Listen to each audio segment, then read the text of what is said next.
Hi అండి, నమస్తే. Welcome to బుల్లెక్క. ఈరోజు మనము టమాటాలు కొత్తిమీర కాడలతో రోటి పచ్చడి ఎలా చేసుకోవాలో చూద్దామండి. దాంతోపాటు అందరికీ పనికొచ్చేటువంటి చిన్న సింపుల్ చిట్కా అండి, అది కూడా చూద్దాం. దీనికి కావాల్సిన ఐటమ్స్: టమాటాలు, పచ్చిమిరపకాయలు, కొత్తిమీర కాడలు, కొత్తిమీర, వెల్లుల్లి, జీలకర్ర, ఒక చిన్న చింతపండు రెబ్బ. ఈ టమాటాలు దోరగా ఉండే కాయలు తీసుకుంటే బాగుంటుందండి. పండు కాయలంతా టిఫిన్లకు బాగుంటుంది, అన్నానికైతే మాత్రం ఇట్లా దోరగా ఉండే కాయలతో చేసుకుంటే బాగుంటుంది. గట్టిగా ఉండాలండి టమాటాలు. అలాగే ఈ కొత్తిమీర కాడలండి, ఈ మామూలుగా అయితే కొత్తిమీర వేర్లు కొత్తిమీర వస్తుంది, వేర్లు కట్ చేసేస్తాము, అప్పుడు ప్రాబ్లం ఏం లేదు. కానీ ఇప్పుడు వచ్చేది ఒక్కొక్కసారి ఒక్కొక్క సీజన్లో ఈ రకంగా కాడలతో వస్తుందండి బాగా. మరీ ముదురు కాడలు అయితే పడేయాల్సిందే. కొంచెం ఇట్లా లేతగా ఉండే కాడల్ని మనము చక్కగా పచ్చళ్ళకు కానీ, లేదా సూపులకు కానీ, లేదా మనం కుర్మాలు చేసుకుంటే కుర్మాల్లో కూడా రుబ్బి వేసుకోవచ్చు అనమాట. ఇప్పుడు చూడండి, ఆ కొత్తిమీరని నేను అట్ట గిల్లుకుని చక్కగా క్లీన్ చేసేసి బట్ట పైన ఆరబెట్టేసి ఆ డబ్బాకి వేసి పెట్టుకున్నాను. దగ్గరగా 1 వీక్ వస్తుందండి నాకు ఈ కొత్తిమీర. అదే మాదిరి కరివేపాకును కూడా అలాగే చేసుకుంటానండి. కరివేపాకు ఇంత ముందు మాదిరిగా 1 రూపాయికి 2 రూపాయలకి ఇవ్వట్లేదు, 10 రూపాయలకే కరివేపాకు వస్తుంది ఇప్పుడు. అలా అని చెప్పేసి మరి కరివేపాకు చాలా 10 రూపాయల కంటే బాగా ఇస్తారు, క్వాంటిటీ ఎక్కువే వస్తుంది. కానీ మనం పడేయలేం కదా. అందుకే నేనేం చేస్తానంటే ఈ కరివేపాకు చక్కగా కడిగి ఆరబెట్టుకుని ఇట్లా డబ్బాలకు వేసి పెట్టుకుంటానండి. అది అయిపోయేంత వరకు వాడుకుంటానండి. నాకైతే ఏమీ తేడా తెలియలేదు. ప్లస్ కూరల్లో వేస్తే మళ్ళీ ఫ్రెష్గానే వచ్చేస్తుంది ఆ కరివేపాకు ఉడికి.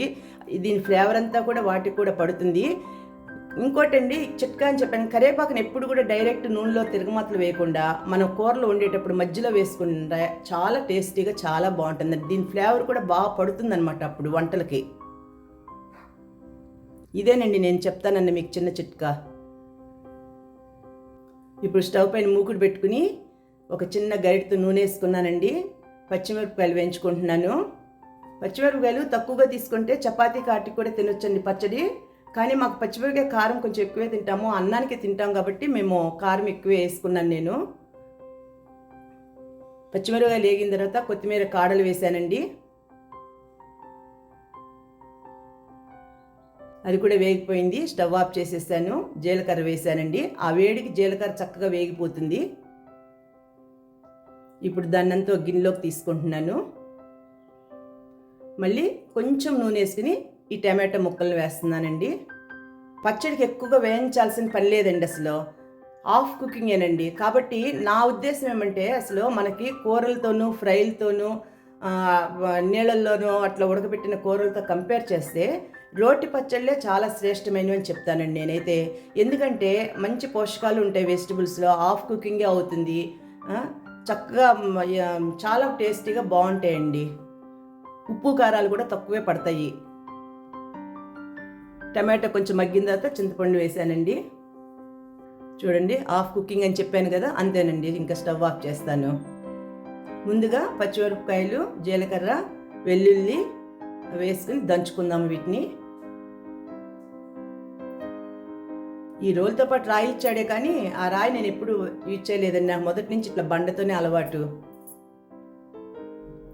మీకు గుర్తుందో లేదో, 2020-21లో ఒక ఉద్యమం లాగా ఈ రోటి పచ్చళ్ళు గురించి వేణుగోపాల్ గారు ఎవరు ఆయన పేరు, ఆయన పెట్టినారు ఒక గ్రూపు. ప్రతి ఒక్కళ్ళునండి రోళ్ళు కొనుక్కోవటం, రోలు రోకలి బండ అట్లాంటివి కొనుక్కోవటం అట్లంతా జరిగింది. ఇప్పుడు ఆ గ్రూప్ ఉందో లేదో చూడాలండి. చూస్తే ఆ గ్రూప్కి ఈ రోటి పచ్చడిని పంపించాలి. వాళ్ళు యూట్యూబ్ లింకులు అవంతా ఏం తీసుకోరు, ఓన్లీ లింకులు లేకుండా పంపిస్తేనే తీసుకుంటారు. బాగా నలిగిపోయిందండి. ఇప్పుడు టమాటాలు కూడా వేసాను.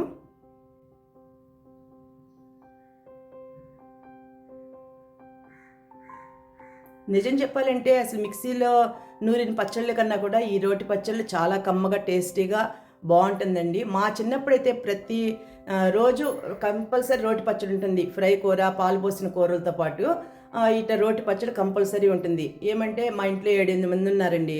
ఒక్కొక్కరికి ఒక్కొక్క కూర ఇష్టం. ఒక కాయలోనే ఒకరికి పాలు పోసిన కూర అయితే, ఒకరికి ఫ్రై, ఒకరికి పచ్చడి, ఇట్లా ఈ ఒక్క వెరైటీతోనే 3 రకాలు ఉంటాయండి.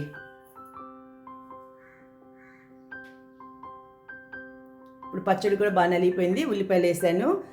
ఈ ఉల్లిపాయలు కూడా బాగా నున్నగా నూరకూడదండి, కచ్చా పచ్చిగా దంచుకోవాలన్నమాట. బాగా నలిగితే అంత టేస్ట్ బాగుండదు. మనం తింటుంటే పంటి కింద చక్క కరకర నలిగే మాదిరి బాగుంటుందన్నమాట. నేనైతే ఇప్పుడు రోటి పచ్చళ్ళే స్టార్ట్ చేశానండి. ఎప్పటి నుంచో, ఇప్పుడంటే ఇప్పుడు కాదు, నేను ఎప్పటి నుంచో రోటి పచ్చళ్ళలోనే నూరుకుంటున్నాను. మిక్సీ అనేది ఎప్పుడో వదిలేసాను ఈ పచ్చళ్ళు చేయాలంటే. ఇప్పుడు చూడండి తిరగమాత పెడుతున్నాను. ఆవాలు, పచ్చిశనగపప్పు, ఉద్దిపప్పు వేశాను, జీలకర్ర వేశాను, కరివేపాకు వేశాను, సన్నగా తరిగిన కొత్తిమీర వేశాను, ఇంగు వేస్తున్నాను. ఒకవేళ ఇంగు ఇష్టం లేదంటే వెల్లుల్లిపాయని కొంచెం దంచి వేసుకోవాలండి. 1-2 రెబ్బల వెల్లుల్లిపాయలు దంచి వేసుకోవాలి. ఈ రెండు వేయాల్సిన పర్లేదు, ఈ రెండిట్లో ఏదో ఒకటి వేసుకుంటే చాలు. అయితే ఇంగువ లేదంటే వెల్లుల్లి రెబ్బలు. అంతే, వేగిపోయిందండి. స్టవ్ ఆఫ్ చేస్తున్నాను. ఇప్పుడు ఆ పచ్చడి తీసుకొచ్చి దీంట్లో కలుపుతున్నాను. అంతే, గుమగుమలాడే టమాటో కొత్తిమీర కాడల పచ్చడి రెడీ అయిపోయింది. ఈ వీడియో కనుక నచ్చితే లైక్ చేయండి, షేర్ చేయండి. మీరు కూడా ఈ రెసిపీ చేసి ఎలా వచ్చిందో కామెంట్స్లో తప్పకుండా చెప్పండి. ఇలాంటి మరిన్ని రుచికరమైన వంటల కోసం బుల్లెక్క ఛానల్ సబ్స్క్రైబ్ చేసి బెల్ ఐకాన్ను కూడా నొక్కండి. మీ ప్రోత్సాహమే నాకు మరిన్ని మంచి వీడియోలు చేయడానికి బలం. Thank you. మళ్ళీ మరో వీడియోలో కలుద్దాం.